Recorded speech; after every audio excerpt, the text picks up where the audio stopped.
फरवरी 2026 में रूस ने युद्ध शुरू होने के बाद अपनी सबसे अपमानजनक हफ्तों में से एक का सामना किया।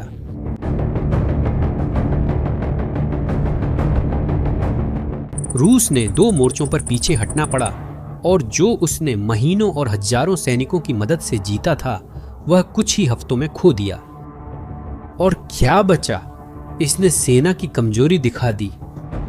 निराशा इतनी बढ़ गई कि जब मैं बताऊंगा उन्होंने हालात सुधारने के लिए क्या किया तो आपको यकीन नहीं होगा। क्या आप जानते हैं इसमें सबसे चौंकाने वाली बात क्या है? यूक्रेन को बड़ी सेना या और टैंक की जरूरत नहीं पड़ी, उन्हें तेज सोचना पड़ा और उन्होंने ऐसा ही किया। महीनों तक रूस ने ड्नीप्रो नदी के द्वीपों को एक जुनून बना लिया था। जब से यूक्रेन ने नवंबर 2022 में खेरसोन को आजाद कराया, तब से वह नदी उस क्षेत्र में सीमा रेखा बन गई। यूक्रेनी तरफ दाहिना किनारा ऊंचा है, रूसी तरफ बायां किनारा नीचा है। बीच में छोटे दलदली द्वीपों का एक समूह है जिनका पर्यटन या आर्थिक महत्व नहीं, पर उनका सैन्य महत्व इतना है कि रूसी कमान ने इसके लिए कोई भी कीमत चुकाने का निर्णय लिया। इन द्वीपों से रूसी यूक्रेनी किनारे पर ड्रोन छोड़ सकते थे, ड्निप्रो शहर पर हमला कर सकते थे और इन्हें अग्रिम चौकी और दुश्मन के करीब आंख कान की तरह इस्तेमाल कर सकते थे। रूसियों के लिए जो इन द्वीपों को नियंत्रित करता था वही नदी को नियंत्रित करता था और जो नदी को नियंत्रित करता था वही उस क्षेत्र को नियंत्रित करता था। समस्या यह थी कि इस तर्क ने एक महत्वपूर्ण बात को नजरअंदाज कर दिया।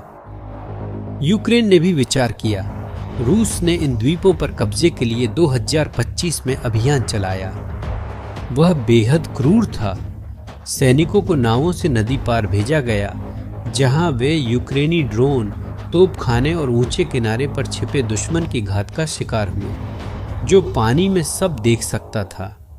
यूक्रेनी अनुमानों के अनुसार, जो खुफिया जानकारी और पकड़े गए कैदियों की गवाही पर आधारित हैं, सिर्फ ड्नीप्रो द्वीपों से जुड़ी कार्रवाइयों में ही 5000 तक रूसी सैनिक मारे गए।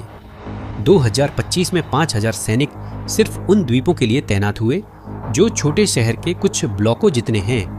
इन जगहों पर कब्जा होने के बाद भी हालात नहीं सुधरे। द्वीपों पर तैनात सैनिक पूरी तरह अलग थलग थे। उनकी हर जरूरत, खाना, गोला बारूद, दवाइयाँ, आदेश नाव के जरिए पहुंचती थी, जो एक ऐसे नदी को पार करती थी जिस पर यूक्रेनी ड्रोन 24 घंटे निगरानी रखते थे। यूक्रेन द्वारा पकड़े गए कैदियों ने बताया कि द्वीपों पर उन्हें खाना या साफ पानी नहीं मिलता था। वे नदी का पानी पीते थे। नावें किनारे पहुंचने से पहले ही तबाह हो जाती थीं और कमांड को या तो समझ नहीं आता था या परवाह नहीं थी। यूक्रेन बहुत अच्छी तरह समझ रहा था। जब रूस इन द्वीपों पर अड़ा हुआ था, यह मानकर कि उसने कुछ महत्वपूर्ण हासिल कर लिया है, वहीं यूक्रेनी कमांड उसी स्थिति को देख रहा था और उसमें एक मौका देख रहा था। ना कि द्वीपों पर सीधे हमला करना, ना ही नदी पार करके रूसियों का उनके ही इलाके में सामना करना, बल्कि कुछ और ज्यादा समझदारी से, ज्यादा सटीक और आखिरकार कहीं ज्यादा विनाशकारी करना। उन्होंने 3 चरणों की योजना बनाई। पहले चरण में द्वीप और सैनिकों को पूरी तरह नजरअंदाज किया गया। इसके बजाय उन्होंने आपूर्ति डिपो, कमांड सेंटर और ड्रोन बेस को निशाना बनाया, जिन्हें रूस ने ड्नीप्रो के किनारे किनारे स्थापित किया था। यही वे संरचनाएं थीं जो द्वीपों को चालू रखती थीं, जो रूस को नदी में हो रही गतिविधियों को देखने और वहां मदद भेजने की अनुमति देती थीं। यूक्रेन ने इन्हें नष्ट करने के लिए अप्रत्याशित चीज का इस्तेमाल किया। वेनम नाम की एक विशेष इकाई ने ड्रोन के जरिए TM-62 माइंस गिराना शुरू किया। TM-62 सोवियत माइंस हैं जो शीत युद्ध के समय से मौजूद हैं। हर कोई उम्मीद कर रहा था कि यूक्रेन इन्हें पारंपरिक तरीके से इस्तेमाल करेगा, यानी जमीन पर बिछाकर टैंकों को रोकने के लिए। लेकिन इसके बजाय यूक्रेनी इंजीनियरों ने इसका एक आधुनिक संस्करण बनाया जिसे TM-2025 कहा जाता है और इसे 3D प्रिंटर से तैयार किया गया है। यह संस्करण ड्रोन से गिराकर छोटे आकार में लक्ष्य तक ग्लाइड कर सकता है। सोचिए जरा, 7.5 किलो उच्च क्षमता वाला विस्फोटक हवा में बिना किसी चेतावनी के उन जगहों पर पहुंचता है जिन्हें रूसी लोग अच्छी तरह से सुरक्षित मानते थे। इसका असर विनाशकारी था। गोदाम नष्ट हो गए, कमांड सेंटर खत्म कर दिए गए, क्षेत्र में रूसी ड्रोन संचालन की क्षमता ढह गई। द्वीपों पर सैनिक पहले से कहीं ज्यादा असुरक्षित हो गए, लेकिन वे अभी भी नहीं जानते थे कि आगे क्या होने वाला है। दूसरा चरण तुरंत आया। इस बार निशाना बदल गया। रास्ते, जो नावें नदी पार कर रही थीं, जो आपूर्ति ला रही थीं, घायलों को निकाल रही थीं और द्वीपों पर किसी तरह की गतिविधि बनाए रख रही थीं, उन्हें अब यूक्रेनी हमलावर ड्रोन द्वारा नष्ट किया जाने लगा। हर आपूर्ति प्रयास आत्मघाती मिशन बन गया। रूसियों ने जुगाड़ करने की कोशिश की, नावों की जगह ड्रोन का इस्तेमाल करके आपूर्ति पहुंचाने लगे, पर पहले चरण में ही जरूरी चीजों का अधिकतर हिस्सा नष्ट हो गया था। धीरे धीरे द्वीपों की आपूर्ति बंद हो गई। द्वीपों पर तैनात सैनिक बिना खाना, बिना साफ पानी, घायलों को बाहर निकालने का कोई तरीका नहीं और बिना स्पष्ट आदेशों के वही करने लगे जो ऐसी स्थिति में कोई भी इंसान करता। कुछ लोगों ने नदी के पौधों का सहारा लेकर भागने की कोशिश की। अब यूक्रेनी ड्रोन बिना दबाव के काम कर रहे थे। उन्होंने कई को ढूंढकर रोक लिया। तीसरा चरण निष्पादन था। सैनिक पूरी तरह से अलग थलग और बिना किसी समर्थन के थे। ऐसे में यूक्रेन ने ड्रोन और वायुसेना के हमलों के जरिए द्वीपों पर बची हुई रक्षा व्यवस्थाओं को नष्ट करना शुरू कर दिया। अब छुपने की जगह नहीं थी, मदद भी नहीं मिल रही थी। चुनाव था, द्वीपों पर मरना या पीछे हटना। यूक्रेनी सैन्य प्रवक्ता व्लादिस्लाव वोलोशिन ने बताया कि रूस ने खुफिया जानकारी के आधार पर ड्नीप्रो के कई द्वीपों से सेनाएं हटा ली हैं। रूसी उच्च कमान इस नतीजे पर पहुंची जिसे स्वतंत्र विश्लेषक महीनों से कह रहे थे। उन द्वीपों पर सैनिकों को रखना कोई मतलब नहीं था। रूस उन स्थानों को बनाए रखने में असमर्थ था। क्या आप सोच सकते हैं कि इसका क्या मतलब है? रूस ने 2025 में इन द्वीपों पर कब्जे के लिए सैनिकों को आत्मघाती मिशनों पर भेजा। 5000 जानें गनवाई, जमीन पर कब्जा किया, जश्न मनाया और ड्नीप्रो में रणनीतिक स्थिति की घोषणा की। और फिर बिना किसी एक भी यूक्रेनी सैनिक के नदी पार किए, बिना किसी एक भी यूक्रेनी नाव के द्वीपों के पास आए, यूक्रेन ने कुछ ही हफ्तों में इन सबको अप्रासंगिक बना दिया। यह सिर्फ हार नहीं, रूसी सेना की स्थिति की एक्सरे है। लेकिन उन हफ्तों की कहानी में द्वीप सिर्फ आधा हिस्सा थे, क्योंकि उसी समय एक और क्षेत्र में कुछ और भी बड़ा हो रहा था। ओलेग्जांडर के क्षेत्र में, हुलिया इपोले के पास, दक्षिणी यूक्रेन में यूक्रेनी सेनाएं एक दूसरी कार्रवाई कर रही थीं और इसका पैमाना अलग था, क्योंकि वहां यूक्रेन जो कर रहा था वह सिर्फ दुश्मन की प्रतिक्रिया नहीं थी। वे वहां कुछ और बड़ा होने की तैयारी कर रहे थे। 9 से 16 फरवरी तक यूक्रेनी सशस्त्र बलों के कमांडर इन चीफ ओलेग्जांडर सिरस्की ने मोर्चे की लाइनों का दौरा किया और पुष्टि की कि कई यूनिटें क्षेत्र के अलग अलग हिस्सों में आगे बढ़ रही थीं। उद्देश्य कोई बड़ी जवाबी कार्रवाई करके शहरों पर कब्जा करना नहीं था। यह उससे कहीं ज्यादा सोचा समझा कदम था। यूक्रेन उन विवादित इलाकों को साफ कर रहा था जो यूक्रेनी व रूसी पोजीशनों के बीच थे, जहां रूसी छोटे समूह बसने और हमलों के लिए ठिकाने बना रहे थे। यूक्रेन ने हाल के महीनों में तोपखाने, ड्रोन और सहायक इकाइयों का नेटवर्क बना उस इलाके को जाल में बदल दिया था। कोई भी रूसी समूह जो वहां से आगे बढ़ने की कोशिश करता, वह बस वापस नहीं आता था। जब ओलेग्जांद्रिव्स्क में अभियान पूरे हो गए तो यूक्रेन ने लगभग 200 वर्ग किलोमीटर क्षेत्र वापस हासिल कर लिया था। यह यूक्रेन की सबसे बड़ी क्षेत्रीय पुनः प्राप्ति थी जो 2023 की जवाबी कार्रवाई के बाद हुई थी। और अगर हम इसके आकार को समझें तो यह क्षेत्र उतना ही है जितना रूस ने पूरे दिसंबर 2025 में आगे बढ़ाया था। रूस ने जितना क्षेत्र एक महीने में बढ़ाया, यूक्रेन ने उतना ही एक हफ्ते में वापस लिया। लेकिन एक ऐसा कारण है जिसने इसे और बड़ा बना दिया, जिसे समझना जरूरी है ताकि कहानी का मतलब समझ आए।